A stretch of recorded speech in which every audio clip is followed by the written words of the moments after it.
Breaking now at 9, a deadly shooting inside of a Dorchester hotel. Police searching for a suspect. We're live in the scene with the very latest. Also this morning, more than business as usual.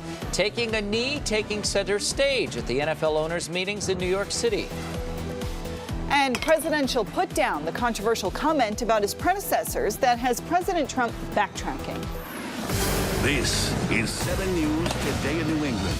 Good morning. It is 9 o'clock on your Tuesday. We appreciate you spending your time with us. I'm Chris Anderson. And I'm Nicole Oliveria. We'll have all your top stories in just a moment. But first, we're talking about a cool forecast this morning. Yeah, I think cool is an understatement. I mean, it's pretty cold out there, right? I didn't want to sound like a baby.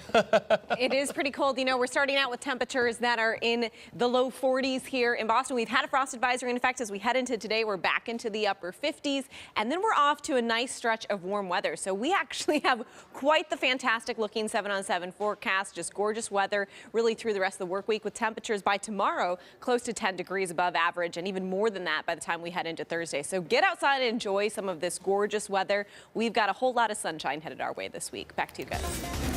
All right, Ren, thanks. Now we want to check in with Elena and Fast Track, see how the roads are looking. Nicole, good morning. Things are pretty busy out there. Here's a live look at the expressway. That northbound lane is pretty heavy right now, too, but there are some issues south of town. So we'll go to those maps first there. Just before the split, this is on 93 northbound there. A crash right around the Logan Express. 24, though, not bad, and Route 3 not bad, approaching 128. 95 is a different story. There were a couple of crashes earlier. Everything is clear, but the delay there still remains. The Pike is fine, a little bit slow up toward 128. If you're on 2 or 3, your normal heavy spots there, and 93 will just be stop and go after 128. The Tobin, of course, is busy. And your drive time on the expressway will now be over 30 minutes, about 18 on the Pike, almost 40 on 93.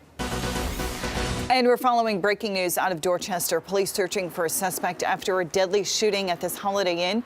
We want to head right out now to 7's Jennifer Egan for the very latest. And Nicole, no arrests at this point, according to Boston police. They say the suspects ran from this hotel in the moments after the shooting.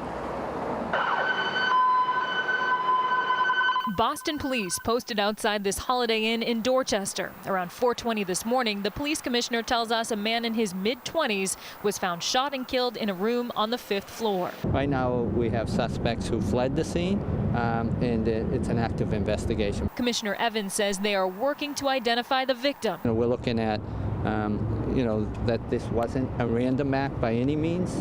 He was, targeted in that room, and we're looking at video right now. Police are also interviewing several guests at the hotel who were woken up in the moments after the shooting, hoping they saw or heard something that leads to an arrest. The fire alarm was pulled. It was a little bit of a hectic scene, so I appreciate people being patient.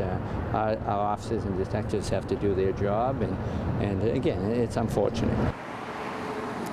We've spoken with guests this morning who say they were woken up by that fire alarm. That's how they knew something was going on, and then they saw the police both inside and outside of the hotel. Boston police say it's an active investigation. We're live in Dorchester this morning. Jennifer Egan, 7 News Today, New England. Happening today, NFL owners will be addressing the national anthem before their annual meeting in New York, inviting players to participate in searching for a solution to the ongoing controversy over the pregame protests. The league tackling this issue, and some players took a knee during the national anthem, which blew up after President Trump made some contentious comments about the players last month. For more on this, 7's Byron Barnett has more on what we can expect from today's meeting. Now, this issue really took hold in week 3 of the season, with hundreds of players kneeling or locking arms in solidarity against what they say were attacks from President Trump. NFL owners and players set to meet. The big topic of discussion, protests during the national anthem. Protests have swept the NFL stadiums and divided fans. President Trump weighing in on what he says should be a punishable offense. And the NFL should have suspended some of these players for 1 game, not fire them, suspended them for 1 game. And then if they did it again, it could have been 2 games and 3 games, and then for the season. You wouldn't have people disrespecting our country right now. League owners will debate how to proceed with enforcing or changing a rule that would essentially ban what has become a powerful protest against police mistreatment of black Americans and social injustice. But while many view anthem kneeling as disrespectful to the flag, Patriots defensive back Devin McCourty argues it isn't about the flag at all. It's not about kneeling, it's about the causes that people want to get done, and I think it's important to get that out. McCourty says he doubts anything drastic will change. I mean, it'll be interesting to see what happens, but I think it'll continue to be what it is. Now, NFL owners themselves have been split on this issue. Cowboys owner Jerry Jones said he would punish players if they kneel during the national anthem. However, Patriots owner Robert Kraft has said in the past that he supports his players. In New York City, I'm Byron Barnett, 7 News Today in New England. Okay, and you want to stay with us with Byron's live reports from the NFL owners' meetings throughout the day, right here on the news station. Happening today, closing arguments in the trial of a man accused of plotting to behead a conservative blogger. Prosecutors say David Wright, his uncle, and a third man planned to kill Pamela Geller on behalf of ISIS. But then Wright allegedly decided to go after police. He insists, though, that he does not support ISIS. A deadly end to a tense standoff at a home in Leominster. Police finding a man's body inside the burning home. Investigators say that he barricaded himself inside when they tried to serve a warrant. 7's Victoria Warren is live with the latest on this investigation. Vicki. Good morning. Police tell us that when they came out here, the warrant was to bring this man to a treatment facility, but instead, they say shortly after, the house caught on fire, and then when they eventually got inside, they discovered his body inside. Flames pouring out of a Leominster home as police teams close in. Despite the smoke and fire, the man inside refusing to come out. Well, they realized right away when the door got slammed in their face and the door was barricaded. The moment the fire was under control, police teams broke down windows hoping to save the man, but it was too late. They found his body inside as an entire neighborhood was forced to stay back behind police lines. Neighbors say he lived with his mom, but wasn't well known. She's been in the hospital, so we don't know what happened. I've never seen him ever. We've lived here for 2 years. We bought the home and we've never seen him. Police say they came to the house to serve what is called a Section 35 warrant. Section 35 is done for alcohol abuse or drug abuse, because the person has reached the point where they're not capable of caring for themselves. The flames taking off shortly after police arrived, trying to talk the man out.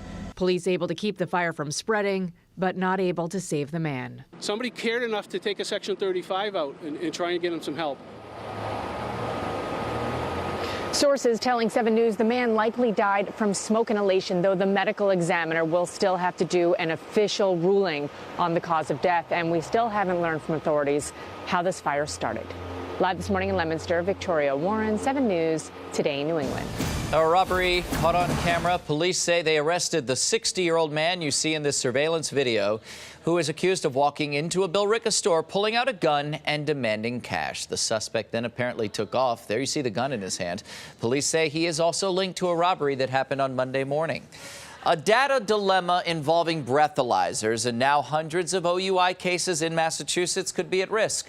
According to a new report, the Office of Alcohol Testing withheld some important documents from defense attorneys in drunk driving cases. Officials say the documents included information on how breathalyzers are calibrated. State police say they will implement recommendations based on this report.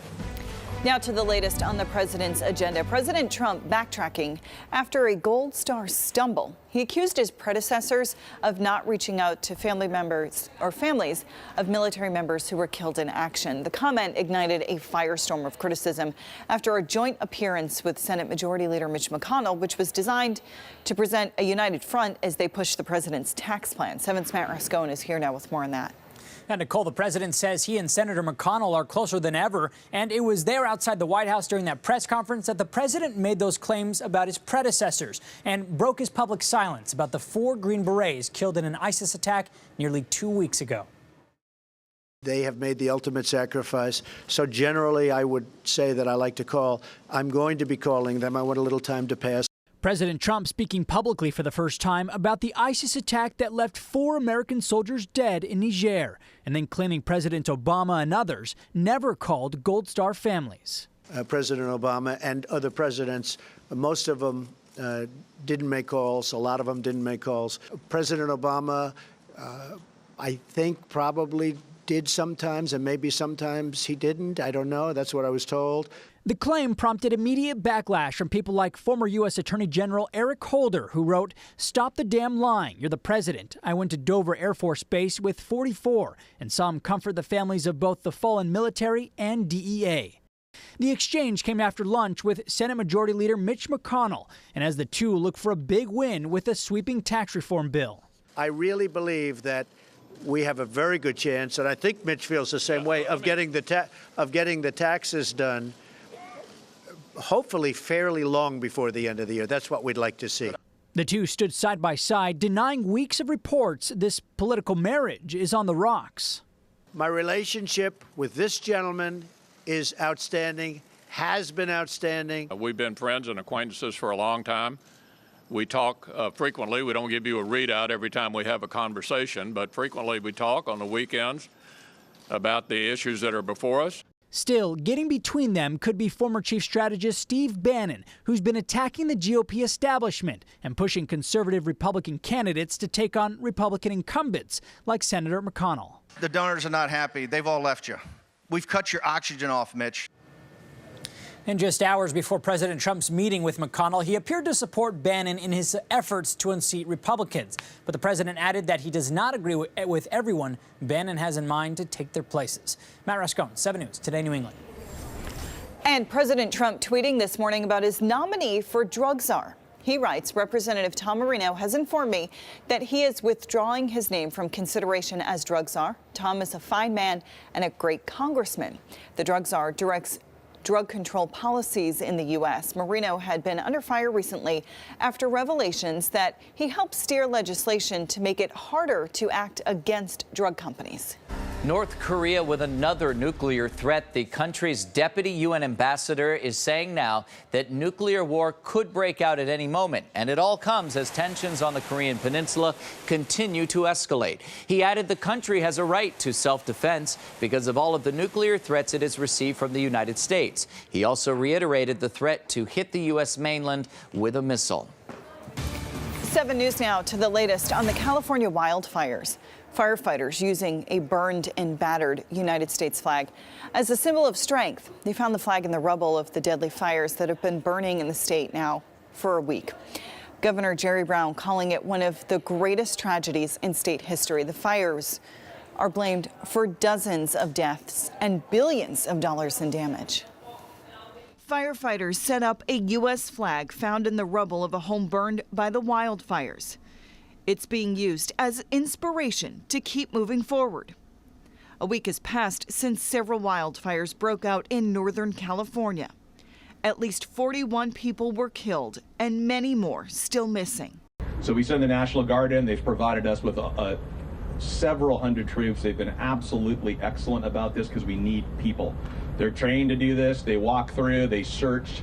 We don't want to miss a person. There are currently 15 major wildfires in California. So far, they have scorched more than 217,000 acres, destroying nearly 6,000 homes and businesses. In a tweet, State Senator Mike McGuire says the fires have done at least $3 billion in damage and counting. Meanwhile, doctors say they've seen an increase in patients with breathing problems. We think about 400 additional due to the poor air quality and direct smoke inhalation.